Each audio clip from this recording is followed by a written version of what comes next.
नमस्कार दोस्तों, ढोल में पोल चैनल में आप सब मित्रों का हार्दिक स्वागत करता हूं। दोस्तों, हमने आपने सभी ने नौ देवी के दिनों में प्राय देखा है कि जगह जगह झांकियां सजी होती हैं देवी की, और बड़े मीठे मीठे स्वरों में फिर आरतियां गाई जाती हैं।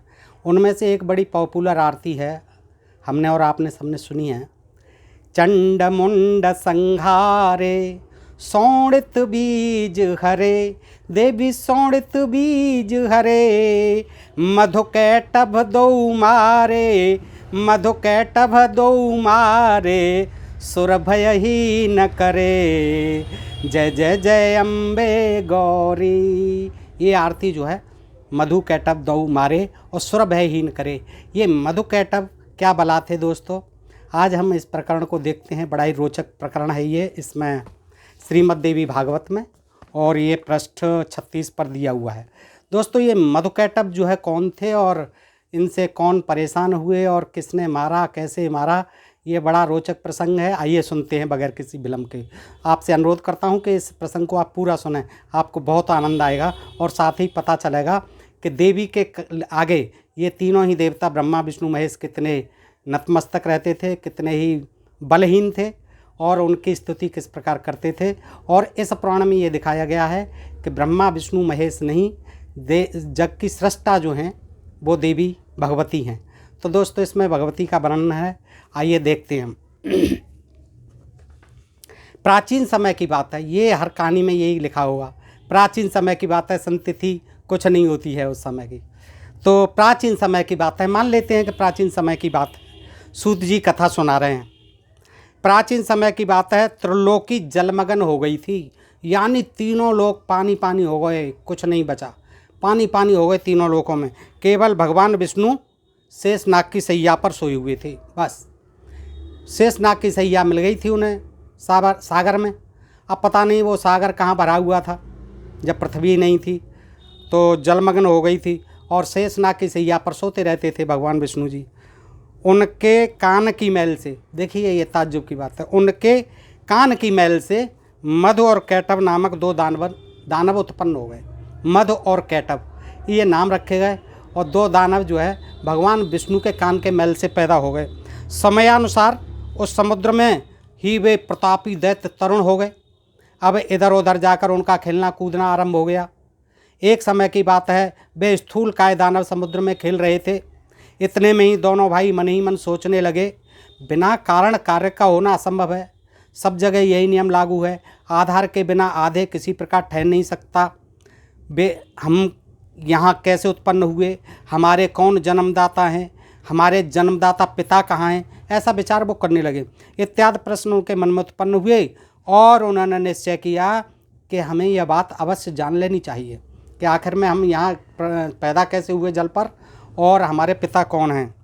कैटभ ने कहा, भैया मधु, इस जल में हमारी सत्ता कायम रखने वाली भगवती शक्ति है।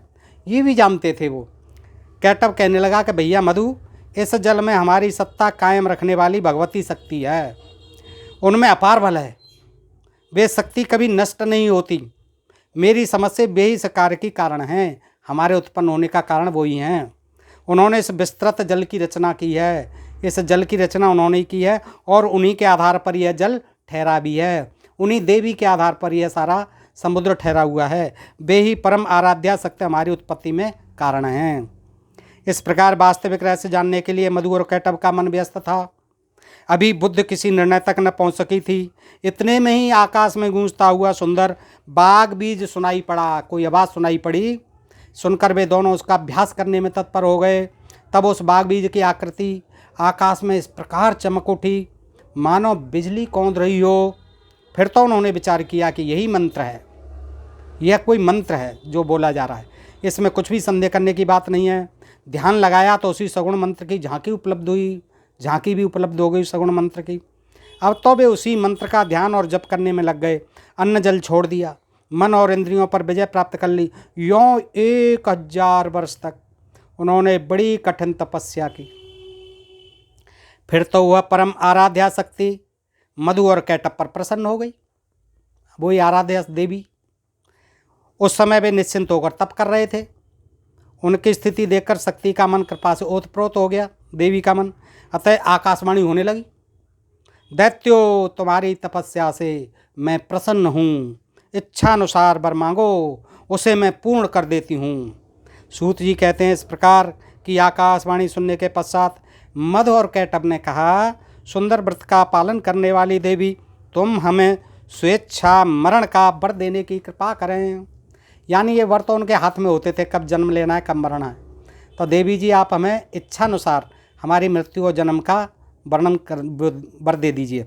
आकाशवाणी हुई, दैत्यो, मेरी कृपा से इच्छा करने पर ही मौत तुम्हें मार सकेगी। जब मेरी इच्छा होगी तभी मौत मार सकेगी। यह निश्चित है, देवता और दानव किसी से भी तुम दोनों भाई पराजित न हो सकोगे। देवी के यों वर देने पर मधु और कैटभ को अत्यंत अभिमान हो गया। अब वे समुद्र में जलचर जीवों के साथ क्रीड़ा करने लगे। देवी वर दे के चली गई, वो निर्भय हो गए। द्विजवरो, कुछ समय के पश्चात ब्राह्मणों, कुछ समय के पश्चात एक दिन अनायास ही प्रजापति ब्रह्मा जी पर उनकी दृष्टि पड़ गई, क्योंकि वो भी वहीं रहते थे, कमल पर कहीं विष्णु जी के आसपास ही। उनकी दृष्टि ब्रह्मा जी पर पड़ी। अब ब्रह्मा जी कमल के आसन पर विराजमान थे। मधु और कैटभ में अपार बल था। ब्रह्मा जी को देखकर उन्हें अपार हर्ष हुआ। उन्हें मिला के शिकार मिल गया। ब्रह्मा जी को देखकर उन्हें अपार हर्ष हुआ। पितामह से कहने लगे, सुब्रत, तुम हमारे साथ युद्ध करो। यदि लड़ना नहीं चाहते तो इसी क्षण जहाँ हो, जहाँ इच्छा हो वहाँ चले जाओ। ब्रह्मा जी से कहने लगे, क्योंकि जब तुम्हारे अंदर शक्ति ही नहीं है, तब इस उत्तम आसन पर बैठने का अधिकार भी कहाँ रहा तुम्हें। मधु और कैटभ की यह बात सुनकर ब्रह्मा जी को बड़ी चिंता हुई। उनका सारा समय तप में ही बीता था, ब्रह्मा जी का। अतः अत्यंत शूरवीर मधु और कैटभ को देखकर उन्होंने सोचा, अब मैं क्या करूं। उनके मन में चिंता की लहरें उठने लगीं। वे स्वयं किसी निश्चय पर न पहुंच सके। मधु और कैटभ बड़े बलवान थे। उन्हें देखकर ब्रह्मा जी उपाय सोचने लगे। सभी शास्त्रों के वे पूर्ण जानकार थे। राक्षसों में वास्तविक कितना बल है यह मैं बिल्कुल नहीं जानता। अब वो सोच रहे हैं, शत्रु का बल जाने बिना युद्ध में प्रवृत्त हो जाना ठीक नहीं समझा जाता। ये बड़े दुष्ट और अभिमानी हैं। यदि मैं इनसे विनती करूं तो यह निश्चित है मैंने स्वयं ही अपनी दुर्बलता प्रमाणित कर दी, और क्या, अपनी कमजोरी मान ली अगर मैं इनसे विनती करूं तो। ब्रह्मा जी ये सोच रहे हैं, पसोपेश में पड़े हुए हैं। फिर निर्बल सिद्ध हो जाने पर इनमें से कोई एक ही मुझे मार डालेगा, और मैं अपने को कमज़ोर सिद्ध कर दूं तो इनमें से दोनों में से अभी एक मुझे मार डालेगा। इस अवसर पर कुछ देख कर भी काम चलाना ठीक नहीं जचता, और वेद तो किया ही जाए किस प्रकार। अतः अब शेष नाग की सैया पर सोए हुए जो भगवान विष्णु हैं उन्हें जगाऊं। इनके 4 भुजाएं हैं और असीम बल है, ये ही मेरा दुख दूर कर सकेंगे। ब्रह्मा जी पर जब मुसीबत आती तो विष्णु जी के पास भागते थे, और आज भी भागने लगे। इस प्रकार मन ही मन सोचकर ब्रह्मा जी कमल की डंडी पकड़े हुए संतापहारी श्री हरि के पास पहुँचे और उनके शरणापन्न हो गए। उस समय जगत प्रभु श्री विष्णु गाढ़ी नींद में सोए हुए थे। अनेक सुंदर शब्दों से संबोधित करके ब्रह्मा जी ने उन्हें जगाने के लिए स्तवन प्रारंभ कर दिया, स्तुति प्रारंभ कर दी ब्रह्मा जी ने कि जग जाएं विष्णु जी। ब्रह्मा जी की स्तुति करने पर भी भगवान विष्णु की नींद नहीं टूटी। उन पर योग निद्रा का पूरा अधिकार जम चुका था। तब ब्रह्मा जी सोचने लगे, अब श्री हर शक्ति के प्रभाव से पूर्ण प्रभावित होकर खूब गाढ़ी नींद में मगन हो गए हैं। अभिमान में चूर रहने वाले ये दानव मुझे मारने के लिए समीप आ गए हैं। अब मैं क्या करूं, कहाँ जाऊं, कहीं कोई मेरा रक्षक नहीं दिखता। ब्रह्मा जी दुखी हो रहे हैं। ब्रह्मा जी मन ही मन सोचने के पश्चात एक निर्णय पर फिर पहुँचे। फिर तो चित्त को एकाग्र करके उन्होंने योग निद्रा की स्तुति आरंभ कर दी। ब्रह्मा जी को छोड़ा, अब जिस नींद में सोए हुए थे योग निद्रा की स्तुति प्रारंभ कर दी। उनके मन में ऐसा विचार स्थिर हुआ कि अब केवल भगवती शक्ति ही मेरी रक्षा करने में समर्थ है, जिनके प्रभाव से भगवान विष्णु अचेत से हो गए हैं। बिल्कुल सही है, योग निद्रा का प्रभाव ज़्यादा था। अब उन्हीं की पूजा करना श्रेष्ठ है, विनती करना उनसे। हिल डुल तक नहीं सकते। जिस प्रकार मरा हुआ प्राणी शाब्दिक गुणों को समझने में असमर्थ हो जाता है, इस समय ठीक वही दशा इन भगवान श्री विष्णु की हो गई है। नींद से आंखें बंद हैं, ये सब कुछ जानते भी नहीं। इनकी मैंने निरंतर इतनी स्तुति की है, फिर भी ये निद्रा को दूर नहीं कर सके हैं। समझ आ गया इनके बस में निद्रा नहीं है, किंतु ये ही निद्रा के अधीन होकर रहते हैं। जो जिसके साथ बस में रहता है वह उसका अनुचर हो जाता है, यह बिल्कुल निश्चित बात है। अब मैं इन भगवती योग निद्रा की स्तुति करूं, जिनकी कृपा से जगकर भगवान विष्णु युद्ध में मेरी सहायता करने में तत्पर हो सकेंगे। उस समय ब्रह्मा जी कमल पर विराजमान थे। वे अपने मन में उपयुक्त विचार निश्चित करके भगवान विष्णु के अंगों में शोभा पाने वाली उन भगवती योग निद्रा की स्तुति करने लगे। हे भवानी, तुम सगुण रूप धारण करके अपनी लीला प्रकट करती हो। तुम्हारे इस कार्य कौशल को कोई नहीं जान पाता। मुनगण संध्या नाम से तुम्हारे गुणों की कल्पना करके प्रातः, सांध्य और माध्याह्न तीनों समय निश्चित रूप से तुम्हारे ध्यान में लगे रहते हैं। भवानी, मैंने तुम्हारी अद्भुत चेष्टा जान ली। संपूर्ण संसार की सृष्टि करके तुम स्वतंत्र रूप से आनंद का अनुभव किया करती हो, फिर चराचर जगत को अपने में लीन भी कर लेती हो। तुम मुझे पहले जगत सृष्टा बना चुकी हो। तुम ही मुझे जगत सृष्टा बना चुकी हो हे भगवती। वहीं मैं यदि दैत्य के हाथ से मारा गया तो मेरी बड़ी अपकीर्ति होगी, बड़ा अपयश फैलेगा मेरा। हे देवी, मुझ पर कृपा कीजिए। इस प्रकार ब्रह्मा जी ने भगवती की स्तुति की। तब तामसी निद्रा देवी भगवान विष्णु के शरीर से निकलकर बगल में खड़ी हो गई, प्रकट हो गई योग निद्रा। अब अमित पराक्रमी भगवान श्री हरि के सभी अंगों में निद्रा देवी का अधिकार उठ गया। मधु और कैटव के संहार के लिए भगवती योग निद्रा ने ऐसी कृपा की थी। समझ गई वो भी, योग निद्रा भी। फिर तो भगवान श्री विष्णु जब अपने शरीर को हिलाने डुलाने लगे, तब उनके दर्शन करके ब्रह्मा जी आनंद विभोर उठे। अब तो वो भी हिलने डुलने लगे, क्योंकि योग निद्रा दूर हो गई, खड़ी हो गई, पास में आ गए। साथ ही उन्होंने श्री हरि की परिक्रमा भी आरंभ कर दी।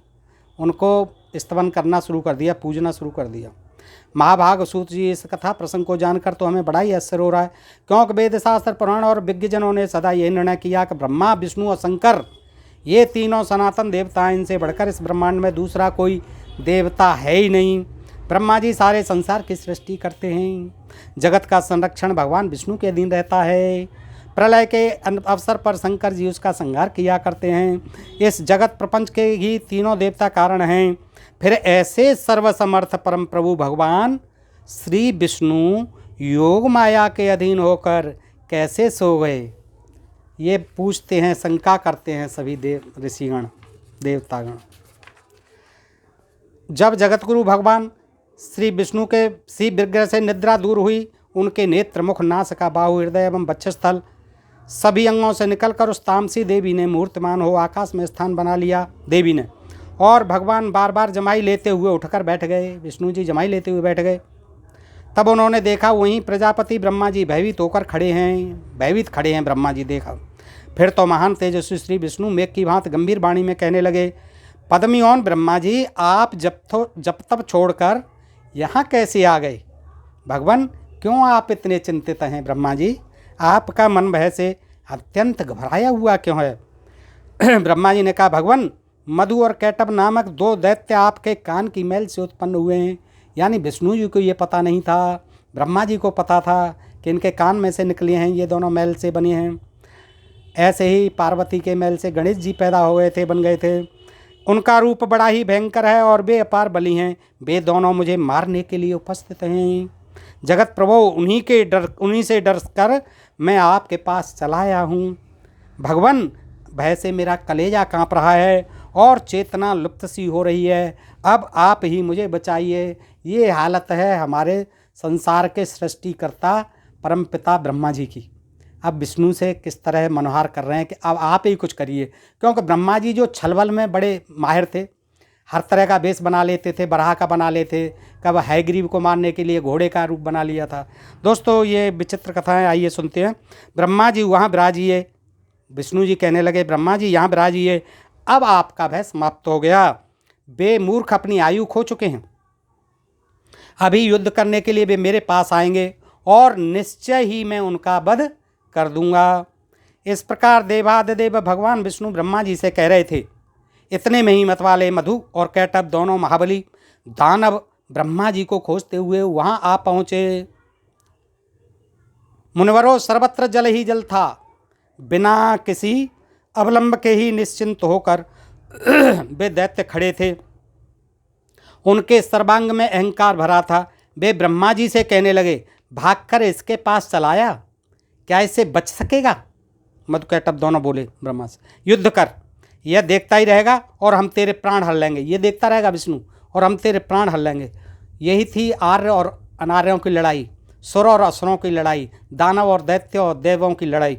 दोस्तों ये वही थे, ये सभी असुर और दैत्य जो है बड़े बलवान हुआ करते थे और इनके मारे ये देवता जो है थर थर काँपते रहते थे। सब इकट्ठे होकर के फिर षड्यंत्र करके इन्हें मारते थे। तो दोस्तों यही इन्हीं मधुकैटभ के साथ हुआ। आइए सुनते हैं। और हम तेरे प्राण हर लेंगे। इसके बाद सर्प के फन पर बैठने वाले, इसे भी हम मारेंगे, ये जो सर्प के फनों पर बैठा रहता है। किंतु पहले अभी तू लड़ ले, या लड़ना नहीं चाहता तो मैं तुम्हारा दास हूँ, यूँ कह दे कि मैं तुम्हारी दासता स्वीकार करता हूँ। मधु और कैटभ की बात सुनकर भगवान विष्णु उनसे कहने लगे, दानव श्रेष्ठ, तुम इच्छापूर्वक मुझसे युद्ध कर लो, इसे छोड़ो, मुझसे युद्ध कर लो। महाभाग तुम बड़े बली हो, तुम्हें असीम अभिमान हो गया है। यदि युद्ध करने की अभिलाषा हो तो आ जाओ, मैं तुम्हारा अभिमान दूर कर दूंगा। भगवान विष्णु के वचन सुनकर मधु और कैटभ की आंखें क्रोध से लाल उठीं। वे बिना किसी सहारे जल में ही खड़े थे, कोई सहारा नहीं था, जल ही जल था, जल पे ही खड़े थे। फिर भी श्री हरि से युद्ध करने के लिए तैयार हो गए। मधु कुपित होकर तुरंत ही भगवान से लड़ने के लिए आगे आ गया था। अभी कैटभ वहीं ठहर गया। दो मतवाले पहलवानों की भांति भगवान विष्णु और मधु मल्ल युद्ध करने लगे। मधु के थक जाने पर कैटभ लड़ने लगा, फिर मधु और फिर कैटभ, यूँ बार बार वे क्रोधांध दैत्य शक्तिशाली श्री हरि के साथ बाहु युद्ध करने में संलग्न हो गए। यूँ भगवान विष्णु चिंतित होने लगे कि ये तो दो हैं और मैं अकेला हूँ। तो यूँ भगवान विष्णु को चिंतित देखकर मधु और कैटभ को अपार हर्ष हुआ। तब वे मतवाले दानव मेघ की भांति गंभीर वाणी में कहने लगे, विष्णु यदि तुझमें बल न रहा और युद्ध करने से थकान आ गई, बैठ गए थे वो विष्णु जी थक करके, तब वो कहने लगे, युद्ध करने से थकान आ गई तो मस्तक पर हाथ जोड़ कर कह दे, मस्तक तक हाथ जोड़ कर कह दे कि मैं अब तुम लोगों का दास बन गया। महामते, यदि यह न जचे, यह अच्छा न लगे, अभी कुछ शक्ति शेष हो तो युद्ध कर, तुझे तो हम मार ही डालेंगे, साथ ही इस चार मुख वाले ब्रह्मा के भी प्राण हर लेंगे। महाभाग श्री विष्णु अगाध जल में विराजमान थे। मधु और कैटभ उन्हें यूँ खरी खोटी सुनाई। उनकी बात सुनकर भगवान शांतिपूर्वक मधुर वचन कहने लगे।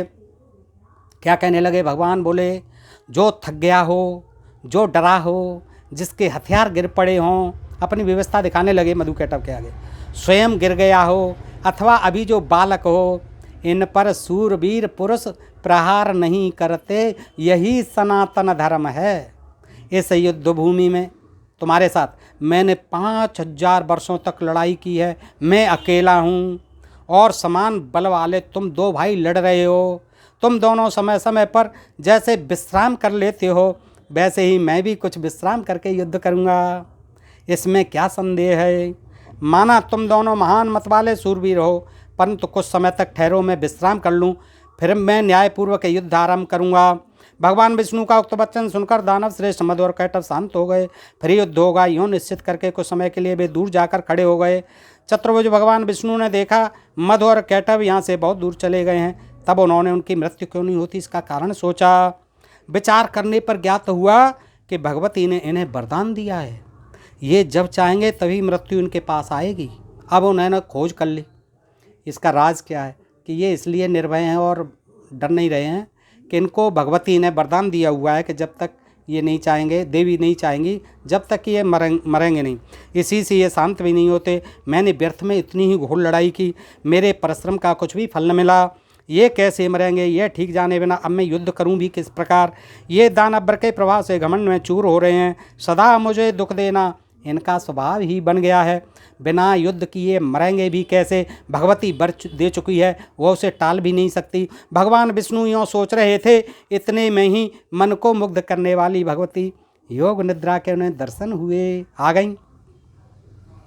उस समय वे कल्याणमयी देवी आकाश में विराजमान थीं। आनंद स्वरूप भगवान श्रीहरि को योग का ज्ञान तो था ही। उन्होंने बड़े ही रसपूर्ण शब्दों में मधु कैटभ का संहार होने के लिए भगवती भुवनेश्वरी की स्तुति की करने लगे। विष्णु जी, किसे मारो इन दोनों को। भगवान विष्णु की स्तुति करने पर देवी मुस्कुराकर कहने लगी। क्या कहने लगी? विष्णु, तुम देवताओं के स्वामी हो, हरे अब पुनः युद्ध करने में तत्पर हो जाओ। अब ये दोनों सूरवीर दानव ठग कर मारे जा सकेंगे, ठग कर, इन्हें ठगना पड़ेगा। मेरी वक्र दृष्टि से, टेढ़ी दृष्टि से ये अवश्य ही मोह में पड़ जाएंगे। मैं इन्हें मोहित करूंगी, लुभाऊंगी। नारायण मेरी माया से मोहित हो जाने पर तुम शीघ्र ही इन्हें मार डालना। छल बल का प्रयोग होने लगा। भगवती की प्रेम रस से सनी हुई वाणी सुनकर भगवान विष्णु युद्ध भूमि में आकर खड़े हो गए। वे महाबली दानव बड़े ही विचारशील थे। युद्ध की इच्छा से वे भी सामने उपस्थित हुए। भगवान विष्णु को सामने देखकर उन्हें बड़ा हर्ष हुआ। चार भुजा वाले विष्णु, ठहरो ठहरो और युद्ध करो। तुम्हें लड़ने की उत्कृष्ट इच्छा है, उत्कट इच्छा तो है ही। हार और जीत में प्रारब्ध प्रबल होता है, यह निश्चय जानकर तुम्हें युद्ध में लग ही जाना चाहिए। बलवान विजयी होता है, किंतु कभी कभी भाग्यवश दुर्बल भी विजय पा जाता है। इसलिए महात्मा पुरुष को चाहिए कि किसी भी परिस्थिति में हर्ष और शोक न करे। मैं सदा से दानवों का शत्रु हूँ। प्राचीन समय में बहुत से दैत्य मुझसे पराजित हुए हैं। यह जानकर हर्ष और इस समय इन मधुकैटभ से मैं हार गया, यह शोक करना तुम्हारे लिए अनुचित है। योग निद्रा ने कहा। इस प्रकार कहकर महाभाव मधु और कैटभ युद्ध के लिए डट गए। उन्हें देखकर भगवान विष्णु ने बड़े विचित्र ढंग से एक घूंसा मारा।